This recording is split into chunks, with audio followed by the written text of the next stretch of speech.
রাত পোহালেই মাঠে নামছে ব্রাজিল। একাদশে আসতে পারে বড় পরিবর্তন। 10 নম্বর জার্সি গায়ে মাঠে দেখা যেতে পারে নেইমারকে। 15 বছর আগের প্রতিশোধ নিতে মরিয়া স্কটল্যান্ড। সেলেসাওদের রুখতে প্রস্তুত ছক। অঘটন ঘটাতে পারে টার্টান আর্মিরা। স্কটল্যান্ডের সামনে শক্তিশালী ব্রাজিল আতঙ্ক। জয়ের ধারাবাহিকতা ধরে রাখতে মরিয়া সেলেসাওরা। 2-1 গোলে মিলতে পারে জয়ের দেখা, বলছে পরিসংখ্যান। গ্রুপ পর্বের শেষ ম্যাচের আগে বিড়ম্বনায় ব্রাজিল। বিমানবন্দরে 3 ঘন্টা আটকে ছিল নেইমার ভিনিসিয়াসরা। ভেস্তে গেল আনচেলত্তির সংবাদ সম্মেলন। ফর্মে ফিরেই মেসির রেকর্ড ভাঙলেন রোনালদো। দিলেন ফিরে আসার বার্তা। আর্জেন্টিনার বিপক্ষে ম্যাচ নিয়ে CR7 এর খোঁচা।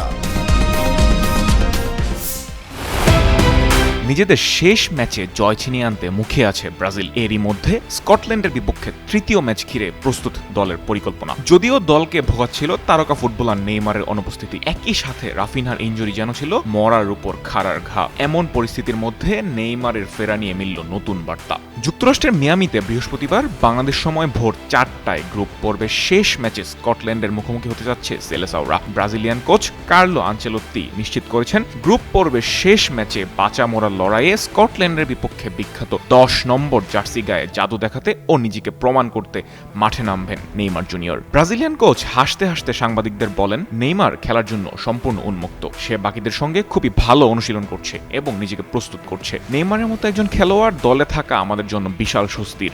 নেইমারকে কি শুরু থেকেই খেলানো হবে কিনা এই প্রশ্নে রসবোধের আশ্রয় নিয়ে আনচেলত্তি বলেন, আমি নিজে বুড়ো বয়সে যদি 90 মিনিট হেঁটে বেড়াতে পারি, তবে নেইমার তো অনায়াসেই 90 মিনিট দৌড়তে পারবে। সে একদম ঠিক আছে। যদিও মাঠে নাও নামে, ডাগ আউটে ওর উপস্থিতি, ওর অভিজ্ঞতা দলের তরুণ খেলোয়াড়দের মানসিকভাবে অনেক এগিয়ে রাখবে। নেইমার শেষবার ব্রাজিলের জার্সি গায়ে উরুগুয়ের বিপক্ষে মাঠে নেমেছিলেন 2023 সালের 17 অক্টোবর বিশ্বকাপ বাছাই পর্বের একটি ম্যাচে। প্রথমার্ধে বাঁ পায়ের হাঁটুতে মারাত্মক চোট খেয়ে স্ট্রেচারে করে মাঠ ছাড়েন নেইমার। সেই ম্যাচে ব্রাজিল উরুগুয়ের বিপক্ষে 2-0 গোলে হারে। এরপর কেটে গেল প্রায় 2 বছর 8 মাস। তার ফেরা নিয়ে পুরো মিয়ামির ব্রাজিল ক্যাম্পে এখন উৎসবের আমেজ। কারণ চোটের কারণে দীর্ঘদিন দলের বাইরে থাকা 34 বছর বয়সী এই ফরওয়ার্ডের এটাই শেষ বিশ্বকাপ। নিজেদের সর্বশেষ গ্রুপ পর্বের ম্যাচে আজ রাতে শক্তিশালী ব্রাজিলের বিপক্ষে মাঠে নামছে স্কটল্যান্ড। বৃহস্পতিবার ভোর 4টায় আমেরিকার মিয়ামি স্টেডিয়ামে অনুষ্ঠিত হতে যাচ্ছে ম্যাচটি। এর আগে নিজেদের শেষ 5 দেখায় একটিতেও জয়ের দেখা পায়নি স্কটল্যান্ড। 1974 সালের জার্মানি বিশ্বকাপের ড্রই সেলেসাওদের বিপক্ষে তাদের সর্বোচ্চ অর্জন। এরপর 4 বারের দেখায় একটিতেও জয় পায়নি স্কটিশরা। সর্বশেষ 2011 সালে ব্রাজিলের মুখোমুখি হয় স্কটল্যান্ড। সেবার সেলেসাওদের কাছে 2-0 গোলে পরাজয়ের মুখ দেখে তারা। 15 বছর পর আজ আবারও একে অপরের মুখোমুখি হতে যাচ্ছে এই দুই দল। যদিও রবিনহো কাকাদের সেই ব্রাজিলের পাট চুকেছে বহু আগেই। 5 বারের বিশ্ব চ্যাম্পিয়ন হলেও 2002 সালের পর বারবার বিশ্বকাপ থেকে অনাকাঙ্ক্ষিতভাবে বিদায় নিতে হচ্ছে সেলেসাওদের। তবে এবার নিজেদের শেষ ম্যাচে হাইতিকে 3-0 গোলে হারিয়ে দারুণ ছন্দে আছে ব্রাজিল শিবির। অন্যদিকে গত 15 বছরে বেশ উন্নতি করেছে স্কটল্যান্ড।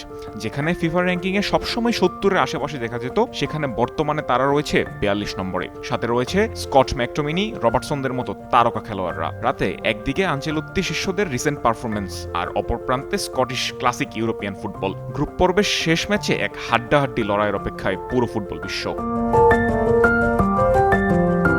সাইম আলভি, যুগান্তর স্পোর্টস।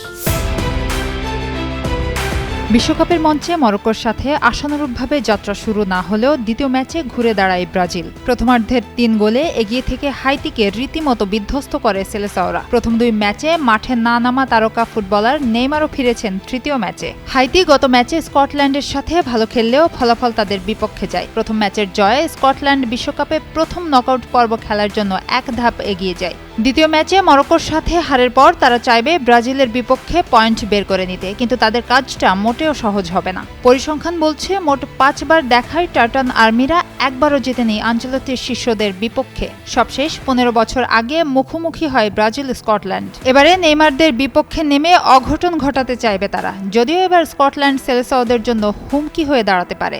দলের রক্ষণভাগে অ্যান্ডি রবার্টসন, মিডফিল্ডে স্কট ম্যাকটোমিনে ও আক্রমণভাগ সামলাবেন অ্যাডামস, জন ম্যাকি মার্কিন। এদিকে ব্রাজিল 1 ড্র 1 জয় নিয়ে ভালো অবস্থানে রয়েছে। এরই মধ্যে দলে ফিরেছেন নেইমার, এতে আরও মজবুত হতে পারে তাদের আক্রমণ ভাগ। এক প্রতিবেদনে ক্রীড়া বিশ্লেষক ওয়েবসাইট স্পোর্টস ইলাস্ট্রেটেড জানায়, ব্রাজিল স্কটল্যান্ডের ম্যাচটিতে 2-1 গোলে ব্রাজিল জিততে পারে। তাদের পরিসংখ্যান অনুযায়ী আজকের ম্যাচে ব্রাজিল জয়ের দিকে এগিয়ে থাকবে, কিন্তু স্কটল্যান্ড 1 পয়েন্টের জন্য হলেও শেষ পর্যন্ত অঘটন ঘটাতে তাদের সর্বোচ্চ চেষ্টা করবে সেলেসাওদের বিপক্ষে।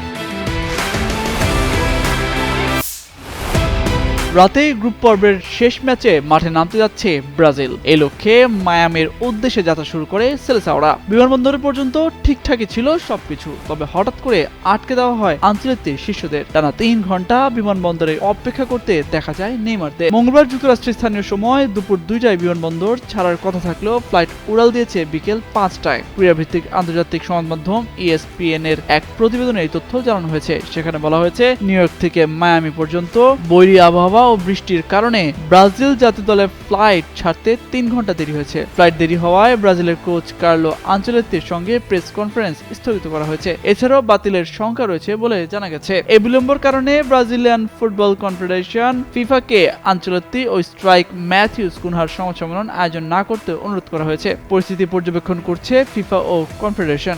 এই দল মায়ামিতে পৌঁছাবে রাত 9টায়। 3 ঘন্টার যাত্রাপথ, তার মানে অন্তত 6 ঘন্টা বিমানের ভেতরেই থাকতে হয়েছে স্কোয়াডকে। উজবেকিস্তানের বিপক্ষে 5-0 গোলে বড় জয়ের পর তখন মাঠ ছাড়ছিলেন পর্তুগালের ফুটবলাররা। হঠাৎ টিভি ক্যামেরা ধরা হলো ক্রিস্টিয়ানো রোনালদোর দিকে, আর সঙ্গে সঙ্গে পর্তুগিজ তারকা বলে উঠলেন, আই অ্যাম ব্যাক। সত্যিকার অর্থেই ফিরেছেন রোনালদো। হিউস্টনে উজবেকিস্তানের বিপক্ষে জোড়া গোলে পর্তুগালের বড় জয়ে রেখেছেন মুখ্য অবদান। একই সঙ্গে গড়েছেন দারুণ কিছু রেকর্ড। ম্যাচ শেষে তাই তিনি নিজেই তার কামব্যাকের জানান দেন। ডিআর কঙ্গোর বিপক্ষে প্রথম ম্যাচে নিষ্প্রভ পারফরমেন্সের পর স্বাভাবিকভাবেই অনেক কথা উঠে আসে রোনালদোর পারফরমেন্স ঘিরে। বয়সের কাঁটা 41 পেরিয়ে তিনি এখন পর্তুগাল দলে বোঝা কিনা সেই কথাও বলতে শুরু করেন অনেকে।